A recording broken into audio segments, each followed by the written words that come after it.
అమ్మా, మీ మీ భర్త పేరేం పేరు? మా అబ్బాయి మార్పులు ఆ, అంటే అటుకెళ్ళాడండి. 13వ తారీఖున బోట్ వెళ్ళింది. 22ను దొరికిపోయిందండి. దొరికిపోతే ఎలా దొరికిందంటే ఓనర్ గారు ఆధార్ కార్డులు ఫోన్ చేశారండి. మీ కొడుకు కూడా దొరికిపోయిందమ్మా, ఆధార్ కార్డు ఇవ్వమ్మా అని అన్నారండి. ఆధార్ కార్డు ఇచ్చామండి. అయ్యో ఎందుకు దొరికిపోయాడంటే మాకు తెలియదమ్మా, మేము కాపని చెప్పాడమ్మా.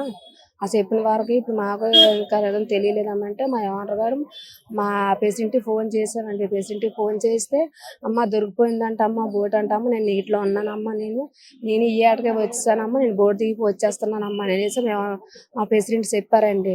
చెప్పిన వాటికి వచ్చామండి. వచ్చి ఉని ఆఫీస్కి వెళ్ళామండి. ఉని ఆఫీస్కి వెళ్తే ఆ 2 రోజులు ఆడాబుడి చేశారండి. నాకు ఉన్న 2 కోడలండి కొడుకు. ఆ కొడుకు తెస్తే మేము తింటామండి. నాకు 2 ఆడపిల్లలండి. మా పాపక మళ్ళీ 2 పిల్లలు పుట్టారండి. ఆడపాపలు పుట్టారండి. ఇప్పుడు నా కొడుకు గంగలోకి వెళ్తే తిన్నట్టు నాపోతే ఉన్నట్టండి. మేము ఎక్కడికి వెళ్ళమండి, కష్టపడినా కూడా ఎక్కడికి వెళ్ళమండి. మా ఆయన కూడా ఎక్కువ 4 రోజులు 3 రోజులు బోటుకి వెళ్తారండి. మాకు ఎటు నుంచి ఆస్కారం ఏం లేదండి. మాకు ఇప్పుడు ఆ 2 రోజులు అడాబుడి చేసాడు. మేడం గారు కూడా మేము ఆదుకుంటామని అన్నదండి.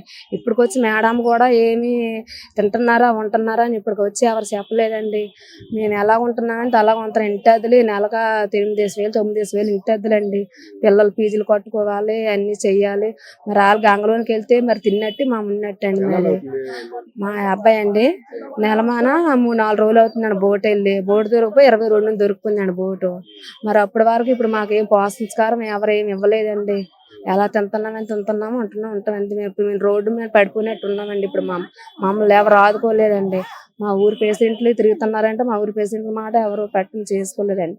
మా ఊరు పేషెంట్లు కూడా బాధపడుతున్నారండి. ఏదో చెయ్యాలి, 9 మందికి చెయ్యాలంటే చెయ్యాలని ఆదుకుంటున్నారంట. ఆదుకొని ఇప్పుడు కలెక్టర్ గారు కాడికి వచ్చామండి.